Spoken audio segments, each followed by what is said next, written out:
Everyone, Mckaiser Dragon here, and today we have a little Raid Shadow Legend rant. I don't even want to make this video because I feel like I'm just talking to nobody, but I also need to make a video.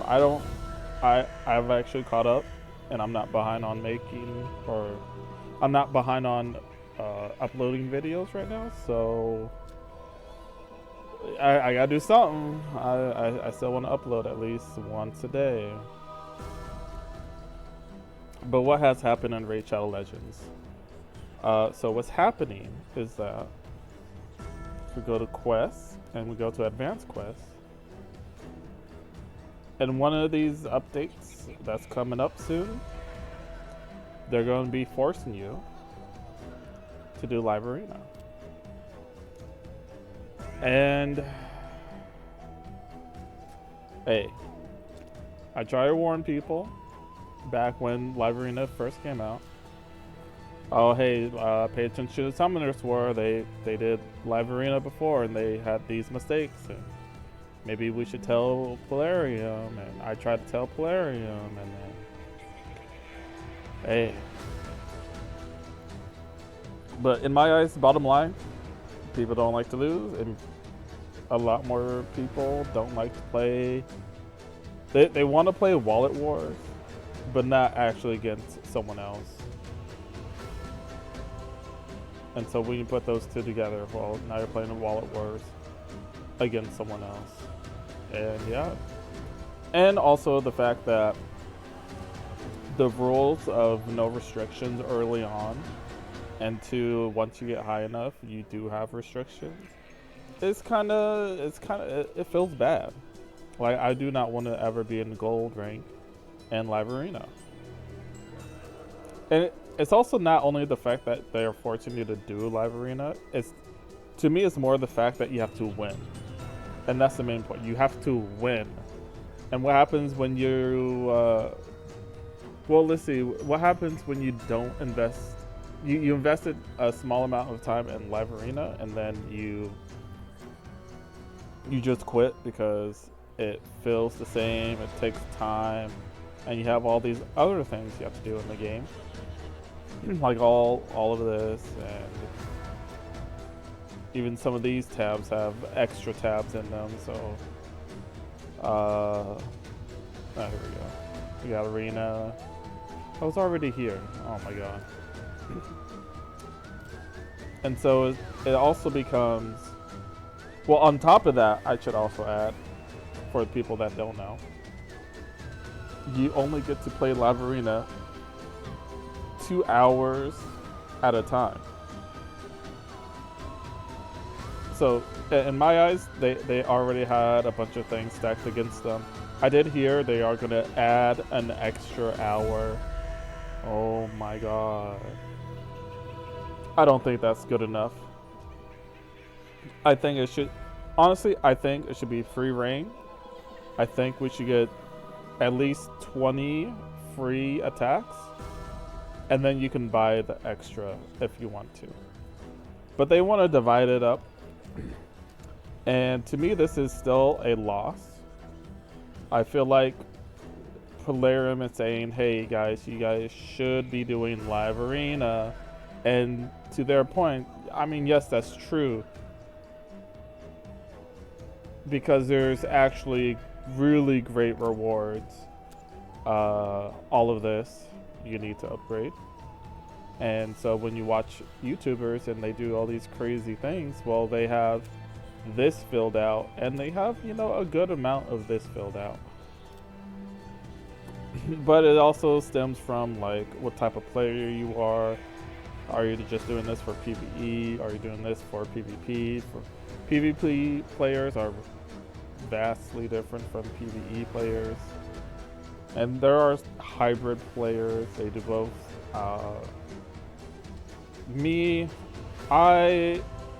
It's fun to do, but I get bored of it very easily because, well, guess what? I don't have good artifacts. I get outsped most of the time unless I'm fighting a weaker opponent, which then the fight isn't as fun because I just kill them. I'm doing the same thing that someone else is doing to me. So the strategy, the stats don't really mix up and all this other stuff. I don't see Raid as a good competitive, like, in-game type of style. Summoner's War, I do see it because there's not a lot of monsters in that game that can just delete your character unless it's like one of the actual OP special units. So like here we have Void, which is a special one. Over there's Light and Dark. And on top of that, there's just counterplay to like almost anything. It depends on a lot of factors, and it could be the same for this game, but the difference between Raid and Summoner's War is the stats. The stats, you cannot have any character get past like 60k health unless you're using like an HP leader skill. Yeah, you would never see these types of stats on Summoner's War. Maybe for crit damage, but like even then, like you can get up to like 400 speed, 400 plus speed in this game. You can get up to over 120k HP. You can get over people love to run 100% crit rate in this game. In Summoner's War, it's not needed. 80% is good enough. Crit damage can go all the way up to 350 for the top end players. Accuracy and resistance, same thing. If you're building that character for that type of thing, you can do an absurd amount. And then attack reaches way past, you can easily go past 70k. Same with defense. Yeah. In Summoner's War, it's if it's an HP type unit, then you can start reaching the 50k plus, maybe 55k, and then with a 50% HP lead, then you're doing like you have crazy HP. But then, like I said, there are some great damage dealers that can. Well, if only one unit is tanky, well, we'll just snipe the rest of your team and then you're dead. Or we can stun and CC. There's a lot of ins and outs. But usually 3k attack is around the good enough point. Trying to get 4k is like you're sacrificing way too many other stats. And that's the other thing is with Summoner's War is like you really gotta sacrifice other stats to get those higher stats.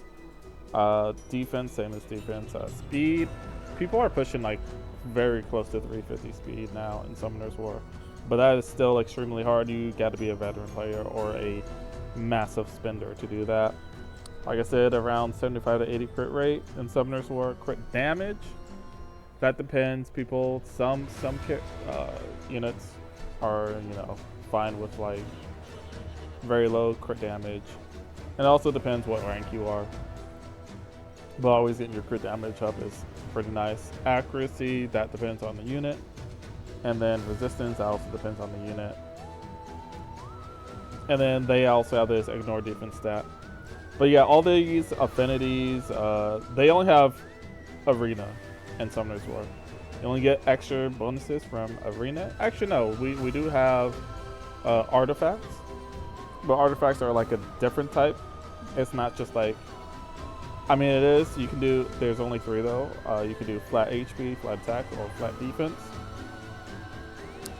But beyond that, like, yeah, stats don't get too crazy in Summoner's War. Now for the other thing. Yeah, oh yeah, I totally forgot. What else did we lose in?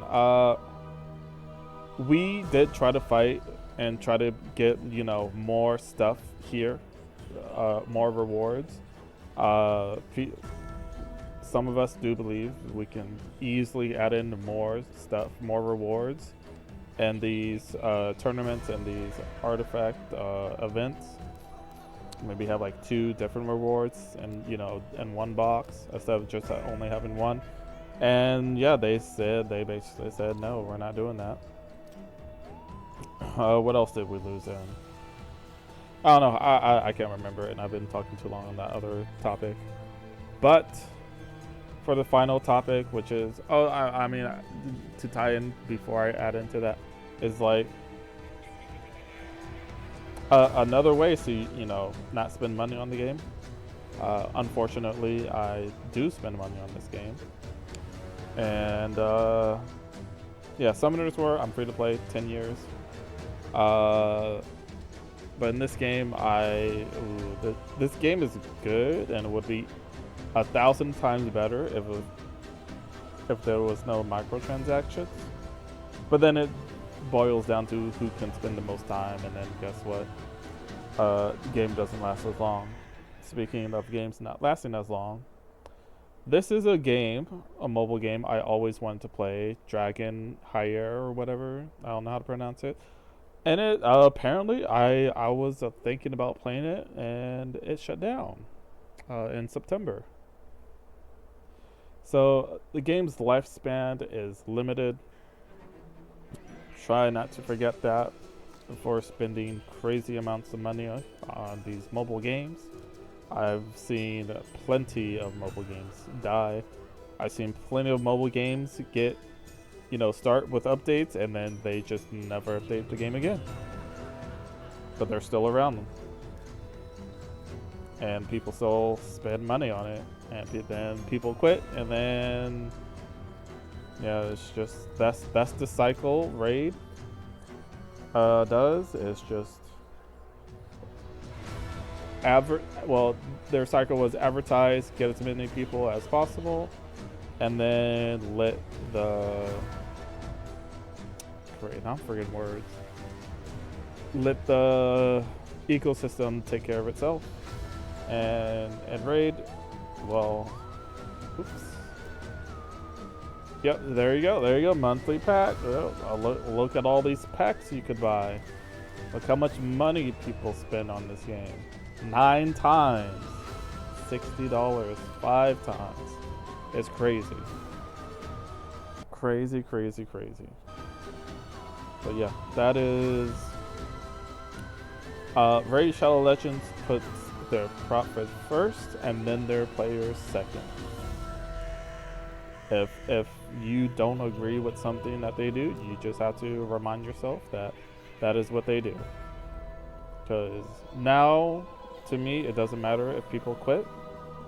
Even if big spenders quit, the ecosystem is still here. It's still a fun game to play. And as long as people are playing it, they will eventually get new whales. And also, I see the live arena as like, it can push certain people, not everyone, but it can push certain people to spend money. It just depends if you're impatient or not. And that's with anything in this game. Are you patient enough to wait? Or are you gonna try to spend money and try to keep up with people? Yeah, I wish I was not addicted. It was a huge mistake coming back to this game. I should have stayed gone, but nonetheless, work is work, and when I still want to play games at work, well, mobile games are the best option. And there are a bunch of trash mobile games. But we'll keep it there. Try to keep it nice and short. Well, it's not nice and short, but I don't want this to be another 20. I've been making a lot of 20-minute videos. So, yeah. Thanks for watching. Like, comment, share, and subscribe. Check out the other YouTube videos. And see you guys next time. Jadibus gone. どう考えても父の死は不思議なことだらけ。私は必ずその真相を突き止めなければならない。